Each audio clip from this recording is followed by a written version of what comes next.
On entend parler depuis que les libéraux sont là de la santé, de la santé, de la santé. C'est normal, quand on vieillit, on a des petits bobos puis on veut les faire soigner. C'est normal. Mais comment les soigner en étant plus riche? Comment être plus riche en s'éduquant? Et comment être plus en santé en s'éduquant aussi? Donc la priorité nationale au Québec, ça doit être l'éducation. Et ça, accordons aux jeunes le crédit. C'est pas juste pour 50 cents par jour, là. C'est pas pour ça qu'on est dans la rue, là.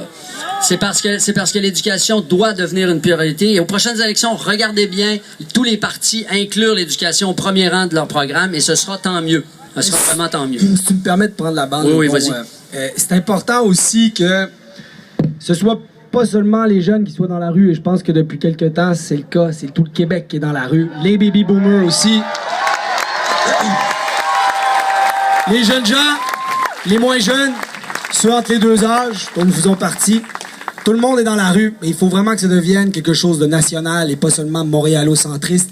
J'en appelle à toutes les régions du Québec de rejoindre le vaste mouvement enclenché par les étudiants, c'est vrai, mais qui est en train d'être suivi par tous les Québécois, de quelque condition, de quelque allégeance, de quelque âge qu'ils soient.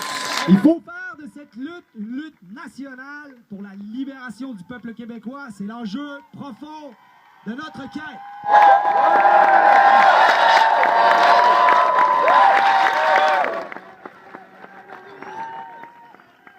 Parce que un des problèmes qu'on voit bien aussi avec le gouvernement Charest, c'est que, rappelez-vous, lorsqu'il est arrivé au pouvoir, ça fait déjà 200 000 ans, ça a commencé, il y a eu une crise avec les travailleurs. Au début, ça a été ça parce qu'il voulait mettre le modèle québécois à terre. Puis là, il s'est rendu compte que ça brassait, il a reculé, il s'est retranché.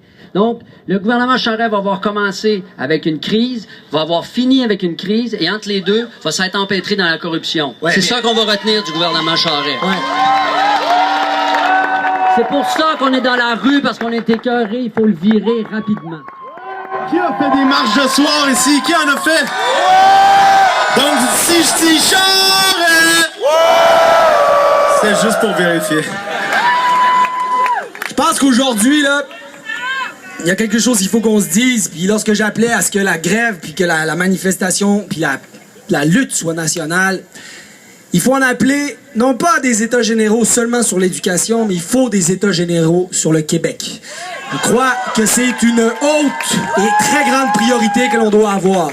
Maintenant, il semblerait que les élections vont pas être déclenchées dans un proche avenir. Fort bien. Je veux vous dire que ces états généraux-là sont débutés depuis 6 ou 7 mois et qu'ils ont commencé, leur commission itinérante se promène partout en région au Québec. Je vous invite tous et toutes à participer à cet extraordinaire exercice citoyen unique dans l'histoire du Québec. La dernière fois qu'il y en a eu, c'était en 1967.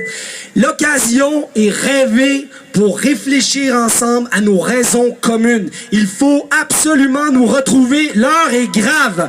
L'heure est grave, les amis. Les États généraux sur la souveraineté du Québec. Souveraineté doit être entendue comme cette souveraineté que nous avons et qui est en train de se lever de partout au Québec en ce moment. Et ça a pas l'air de ça, là, avec les pantalons Carbar, mais Batlam est un des commissaires des États généraux sur la souveraineté. Donc, il vous invite, prenez-le personnel quand il vous invite. Hey. Non, mais ceci dit, je crois vraiment que c'est une occasion rêvée de faire le point. Et comme je le disais tout à l'heure, il est occasion de parler de la souveraineté qui nous constitue. On a trop souvent vu la souveraineté comme un projet en avant de nous. Elle est une réalité, elle nous fonde, c'est ce qui nous distingue comme peuple.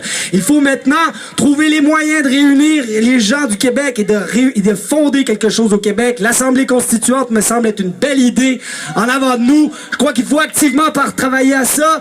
Tout le monde au Québec est convié pour ce vaste exercice de consultation populaire. C'est là-dessus qu'on finit. Maestro, por favor.